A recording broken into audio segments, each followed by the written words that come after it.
सगळे झाले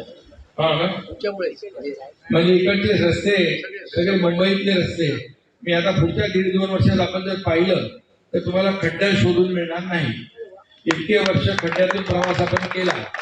मी शहर हे होते आयुक्त, त्यांना म्हणालो मी की बाबा हे का तुम्ही रोज दरवेळेला खड्ड्यांचा प्रवास लोकांना करवता, तुम्ही कॉन्क्रीटचे रस्ते का करत नाही? बोले करतो की आम्ही. बोले किती करता? बोले दरवर्षी 50 किलोमीटर. बोले असं काय करारनामा आहे का? असं काही लिहिलंय का? बोले नाही. पैसे नाहीत का? बोले आहेत. मग आम्ही सांगितलं त्यांना तुम्ही आता 2 टप्प्यामध्ये पूर्ण 1000 किलोमीटरचे रस्ते कंप्लीट करायचे. मग पहिल्या फेजमध्ये आपण अर्धे रस्ते घेतले, दुसऱ्या फेजमध्ये देखील मंजुरी घेतली आणि आता रस्त्याची कामं सगळीकडे मुंबईमध्ये जोरात सुरू आहे. सुशोभीकरणाची कामं आपण घेतली. आपण पाहत आहे कुठे कुठे हे तर मोठं गार्डन झालं, पण जिथे जिथे छोटी जागा मिळेल तिथे अगदी डेबरी कचरा टाकायचे लोक, ते पण आपण तिथे त्याला एक चांगलं ग्रीनरीचं स्वरूप देण्याचं काम केलं. खूप कामं आपण केली. इथे मेट्रोची कामं बंद होती, मेट्रोची कामं आपण सुरू केली. कोस्टल हायवेनी तुम्ही गेले का? आता कोस्टल रोड किती आता चांगलं झालंय ना. अटल सेतू, मेट्रोची कामं बंद पडली होती, ती आपण सुरू केली. कारण अगोदरचं महाविकास आघाडीचं सरकार, त्यात पण मी होतो, पण ते सगळीकडे स्थगिती स्टे ऑर्डर, ते स्थगिती सरकार होतं. पण आता प्रगती सरकार आहे आणि समृद्धी सरकार. त्यामुळे जाऊ द्या, मी काय, माझा तो स्वभाव नाही कुणावर टीका करायचा, परंतु मी माझ्यावर खूप टीका रोज करतात लोक. मी त्यांना सांगतो टीकेला आणि आरोपाला हा एकनाथ शिंदे आरोपाने आणि टीकेने उत्तर देणार नाही, कामातून उत्तर देणार. आणि आम्ही काम केलं 2.5 वर्ष महायुती म्हणून, आणि त्याचं फलित तुम्ही आम्हाला या ठिकाणी महाराष्ट्रामध्ये लँडस्लाईड मॅन्डेट दिलं. लँडस्लाईड मॅन्डेट दिलं आणि खऱ्या अर्थाने केलेल्या कामाची पोचपावती आपण दिली. मगाशी अतुलजींनी सांगितलं की निर्णय घ्यायला जे धाडसी निर्णय आपण घेतले त्यामुळे महाराष्ट्र फार पुढे चाललाय. महाराष्ट्र आता बघा GDP मध्ये पुढे आहे, परदेशी गुंतवणुकीत पुढे आहे, महाराष्ट्र स्टार्टअप मध्ये पुढे आहे, महाराष्ट्र सगळीकडे पुढे आहे. परदेशी गुंतवणूक, आता मी जेव्हा मुख्यमंत्री होतो तेव्हा 8 लाख कोटीचं इन्व्हेस्टमेंट आलं. आता देवेंद्रजी जेव्हा दावोसला गेले त्यांनी देखील जवळपास 15 लाख कोटीचं MOU करारनामे केले. आणि त्याचं कन्व्हर्जन जे आहे, मला सांगायला एवढा अभिमान वाटतो की आपलं कन्व्हर्जन 70 ते 80% आहे. म्हणजे हे फार मोठी बाब आहे. आणि म्हणून खूप लोक आपल्या महाराष्ट्राकडे येत आहेत, आकृष्ट होत आहेत. महाराष्ट्र आज आपल्या देशाचं ग्रोथ इंजिन आहे. आदरणीय प्रधानमंत्री म्हणाले की मुंबई हे पॉवर हाऊस, महाराष्ट्र हे पॉवर हाऊस आहे, ग्रोथ इंजिन आहे. आणि मोदीजी देखील या ठिकाणी आले, म्हणाले मुंबई आपण फिनटेक कॅपिटल करू, मुंबईला आपण एक जी आर्थिक राजधानी आहे त्याची ताकद वाढवू. आणि त्यामुळे आता मोदीजींना पण मी धन्यवाद देतो की त्यांनी ऑपरेशन सिंदूर यशस्वी केलं आणि आपल्या देशाला या आपल्या पेहलगाव मधल्या आपल्या निरपराध बेकसूर नागरिकांना जे काही गोळ्या घालण्याचं काम दहशतवाद्यांनी केलं आणि आपल्या बहिणींचं कुंकू पुसण्याचं, सिंदूर पुसण्याचं काम केलं, त्याचा बदला मोदीजींनी पुरेपूर घेतला आणि पाकिस्तानला धडा शिकवण्याचं काम केलं. भारत माता की, भारत माता की, भारत माता की. आता काही लोक हिशोब मागतात, काही लोक हिशोब मागतात किती तिथून ड्रोन आले आणि इथून किती मिसाईल गेले. ते मिसाईलचे एवढे पैसे फुकट घालवले. आपल्या सैनिकांच्या जीवाची, देशाचं रक्षण, देशभक्ती पहिली पाहिजे. आणि ज्या आपल्या पेहलगाम मधल्या ज्या निरपराध आपल्या भावंडांचा बळी गेला, त्यांची शहादत झाली, बलिदान झालं, त्यांच्या तुम्ही जीवाची किंमत पैशाने मोजताय, दुर्दैव आहे. आणि म्हणून या मुंबईमध्ये आपण जे काय ते ठीक आहे, त्याला मोदीजी बरोबर पुरून उरलेले आहेत आणि फार मोदीजींच्या पाठीशी आपला देश हक्का उभा आहे खंबीरपणे. आणि मुंबईतलं मी सांगतो तुम्हाला की मुंबईमध्ये मुंबईतले 2 लाख पण आपण 5च्या 5 एंट्री पॉईंट काढून टाकले. आम्ही योजना सुरू केल्या, लाडकी बहीण योजना, शेतकऱ्यांच्या योजना, इतर योजना, युवा प्रशिक्षण योजना. मग गाडीवाले बोलले आम्ही टॅक्स भरतो, आम्हाला कशाला हा टॅक्स लावताय. असे काही लोक मला भेटले, मग मला योग्य वेळी मी बरोबर करतो. आणि बरोबर योग्य वेळी ते एंट्री पॉईंट हटवून टाकले टोल नाक्याचे. आता टोल नाक्यावर पण तुम्हाला थांबायला लागत नाही, बरोबर ना. त्यामुळे सगळं आता मी सांगायला गेलो तर खूप काय वेळ लागेल. खूप कामं आपण केली आणि त्याची पोच पण तुम्ही दिली. हे खरं म्हणजे उद्यान एक चांगलं उद्यान झालेलं आहे. एक सगळ्यांसाठी हजारो लोकांसाठी इथं आपल्याला हे उद्यान वापरायला मिळेल. आपल्या आरोग्यावर देखील आरोग्य आपलं चांगलं राहील.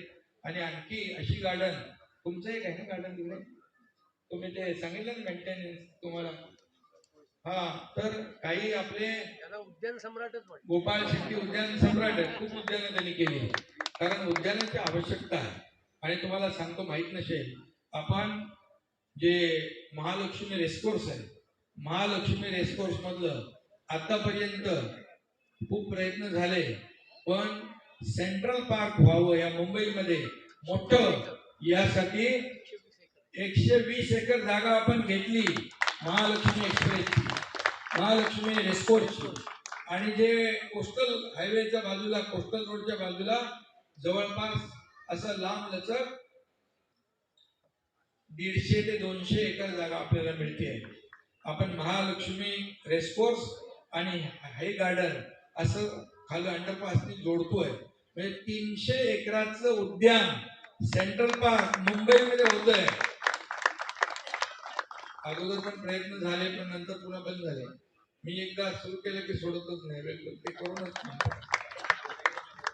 गोरेगाव मुलून तो तुमचा लिंक रोड होतोय, बोरिवली टनेल, हे सगळं आता एकदम शॉर्टकट होत आहे सगळं. आणि उपमुख्यमंत्री एकनाथ शिंदे साहेबांचा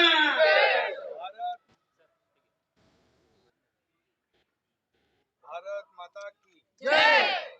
अरे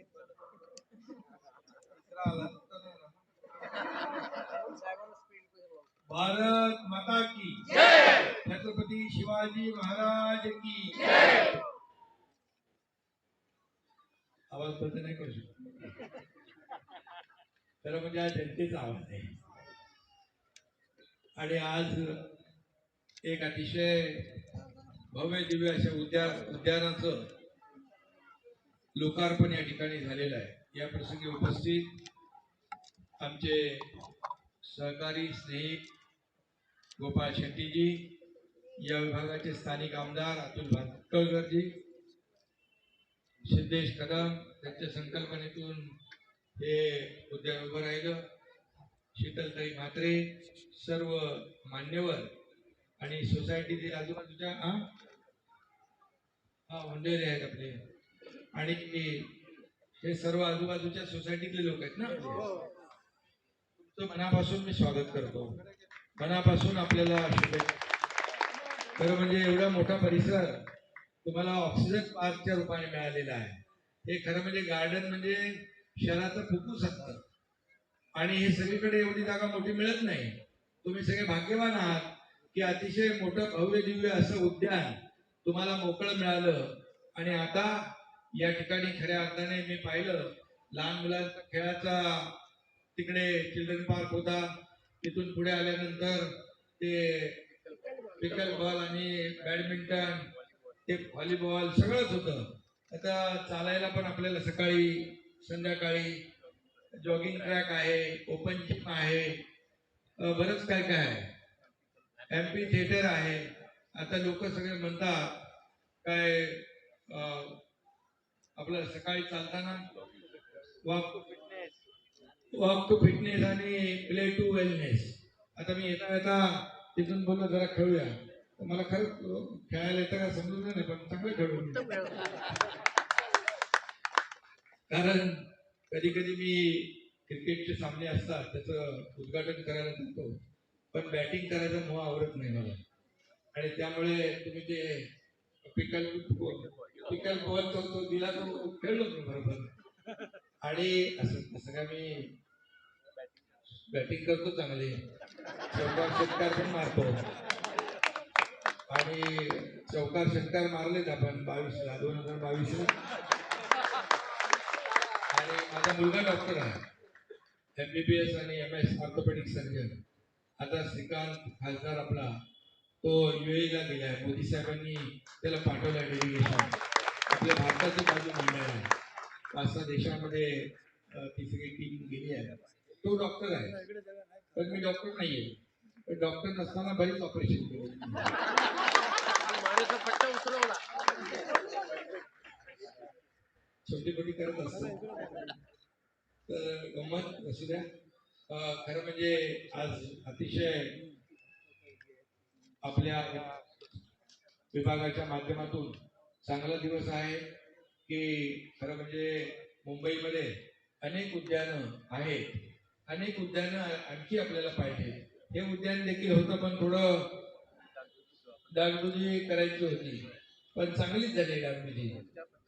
ते फंड आता मी कुठे कुठे दिले ते मला लक्षातच नाहीये. त्यामुळे जे कोणी चांगल्या कामासाठी पैसे मागितले त्याला पैसे ताबडतोब. शेवटी आपलं हे विकासाचं सरकार आहे, सर्वसामान्यांचं सरकार आणि विकासाला चालना देणारं हे सरकार आहे. मला आठवत आहे, मी मुख्यमंत्री झाल्यानंतर देवेंद्रजी आणि मी दोघांनी शपथ घेतली होती. सुरुवातीला दोघंच होतो आणि पहिलं काम आम्ही असं केलं की मुंबईतले सगळे रस्ते खड्डे मुक्त करायचे, म्हणजे कॉन्क्रीटचे रस्ते करायचा निर्णय घेतला. चांगले रस्ते या सगळ्या गोष्टी पाहिजे. फक्त उंच इमारती म्हणून विकास होत नाही, त्याला आजूबाजूचं इन्फ्रास्ट्रक्चर जे आहे हेही चांगलं पाहिजे. आणि म्हणून आज सिद्धेश तुम्ही चांगलं काम केलेलं आहे, तुम्हाला तुमचं अभिनंदन.